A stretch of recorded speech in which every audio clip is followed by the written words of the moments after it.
Manood sa car? Pwede. Angas, 'di ba? Kung stuck pa rin yung head unit nyo, agay ng nakikita nyo ngayon, huwag kayong mag-alala kasi meron tayong Shoot the CarPlay na plug and play and ang dami na niyang features.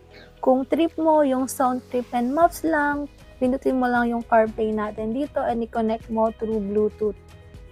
Mabilis lang to guys, i-prepare nyo lang and then boom, ayan na. Pwede kayong mag-Spotify and pwede rin kayong mag-maps. And yung mga nakikita nyo dito guys, ayan, yung mga apps na built-in na. No need nyo na mag-download, ipa-plug and play nyo lang yung CarPlay and meron na yan. And syempre, wag natin kalimutan mag-set up kung saan tayo pupunta. Search nyo lang and boom, ready to go na. Ganun lang kadali guys. And talaga namang mapapractice natin yung safe driving dito kasi sa head unit na tayo magmamapa. Kita nyo yan? Kung gusto nyo naman is mag-Netflix or YouTube, click nyo lang yon and pili lang kayo kung anong gusto nyo.